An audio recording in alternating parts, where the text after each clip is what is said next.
Dahil sa isang panalong-panalong post, Correct. gustong malaman ng lahat ang sagot sa tanong na ito. Ito po si Alwin Ignacio, the Diva That You Love. Kasama ko ang aking kaibigang bonggang-bongga. Lency Bongga! Ito po ang The Hichi Show, ang taring na talakihan showbiz edition. Bago natin tanungin ang dapat itanong, kaibigan Glenn, Mm-mm. basahin muna ang recent post Pose, oo. ng kasintahang AFAM, ni Nadine Lustre, si Christophe Barrio, na Ayan. tungkol sa kanyang first impression sa kanyang minamahal na si Nadine Lustre. Basa, kaibigan. Ayan, itong post ni Christoph ay sagot niya actually sa parang Q&A Yes. ng isang netizen na ano daw ang first impression niya when you met President President Nadine. Nadine. Oo. Ang sagot ni Christoph ay, my first impression, yes, she was cute. But what immediately stood out was how, even on a holiday with friends, as soon as she arrived, she was hard at work on her laptop, while the others relaxed by the pool with cocktails. She came across as someone very purpose-driven and, quote unquote, I may be a little too hardworking. When I eventually learned she was kind of famous, I initially thought, never mind, no way, I don't want drama. Always trying to stay low-key.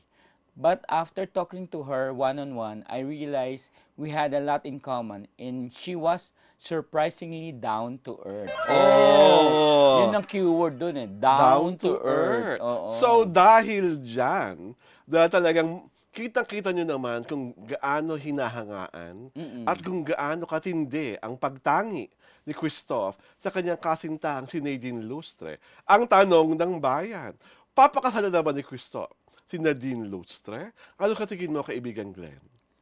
Pagdating naman kasi sa mga sa mga AFAM and even sa mga kumbaga sa mga foreigners, 'di ba? It doesn't matter sa kanila yung length ng ng Mm. relationship, 'di ba? Yes. Marami sa mga successful relationship na ng Pinay, AFAM or even Pinoy or other nations ay hindi naman kailangan na mahaba o matagal yung kanilang relasyon eh. Oo. Minsan na kahit ilang buwan pa lang nagpapakasal na agad eh. Oo. So hindi ako magtataka kung bigla ang one day mag-propose na lang bigla si Christoph Christoph. kay Nadine, 'di ba? Mm. Pero syempre ang sa akin, ang dating sa akin nung Post. nung post ni Christoph ay kumbaga unti-unti niya na nakikilala si Nadine. At kumbaga yung kanyang pagtangi rito mas tumataas. Oo. 'Di ba yung paghanga niya at pagmamahal niya kay Nadine ay tumataas. Siyempre hindi pa natin ma-judge agad kung ibig sabihin ba nun ipapakasalan niya na. Pero at least nandun na yung unti-unting nabi-build up yung foundation. Oo. Ako, ang dating naman sa akin ng post, parang nakikita na ni Christoph that she is the one. 'Di ba? Ito na to. Ito na tong babae. Parang, pag to pinakawalan ko pa, parang, oops, wag, wag. Ganun ang basa ko eh. And I also like the fact that he was very honest na hindi niya alam na sikat si Nadine. Yes, oo. At siya mismo, nung nalaman niya she was kind of famous, he was apprehensive na Oo. ipagpatuloy kasi he was nga like a very private person. But the fact that he took the risk Yes. to be with this woman that he loves, it means something. Ang laking-laking katotohanan yun na talagang mahal na mahal niya si Nadine. At the same time, Nadine really loves her. Kasi di ba pag pumupunta ka sa Siargao, oo. talagang no makeup look laki si Nadine, Correct, di ba? oo. Talagang, at gustong-gusto na talaga na meron silang quality time together. Which I think is very important in every relationship. At totoo ka ron, gusto ko na yung maikling panahon ng parang pagkakakilala. Kaysa umabot kayo ng 12 years or 11 Correct. years, tapos hiwalayan lang. Yun na nga, 'di ba? Di ba? Na madalas nangyayari rin sa showbiz lalo na Oo, ngayon, lalo 'di na ba? ngayon.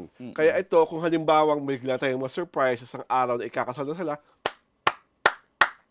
mabuhay ang bagong Oo nga. kasal!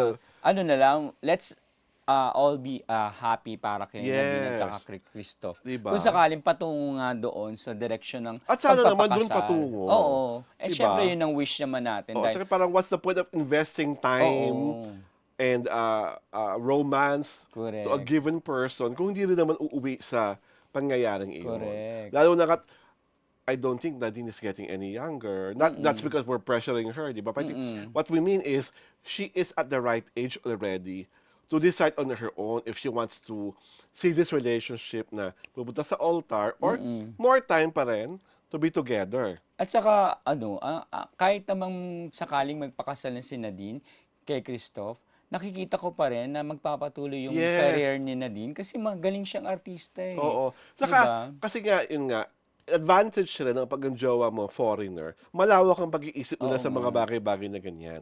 At kasi nga, self-made man rin si Christoph. May mm. sariling businesses, Oo nga, may pinagkakaabalahan, may sariling pinagkakakitaan. Nauunawaan niya na nung nakilala ko itong babaeng to, famous na. And I don't think he is the type of guy who would curtail Nadine's artistry just because magiging oo. Mrs. Christoph siya. Saka inopen niya yung sarili niya, tinanggap niya talaga na, "Ay, sikat pala 'tong jowa ko," 'di ba? Oo. Mm. So, ano, absorb na lang niya and mas importante sa kanya kasi yung kanilang relasyon, 'di ba? Na ang paghanga niya nga 'pag kinumpara niya si Nadine sa ibang tao, yung iba, 'di ba, nagre-relax na lang pero si Nadine hardworking ka. Oo. Busy-busy girl. Oo. Trabaho, trabaho, trabaho. Hindi naman kaya paandar yun na din.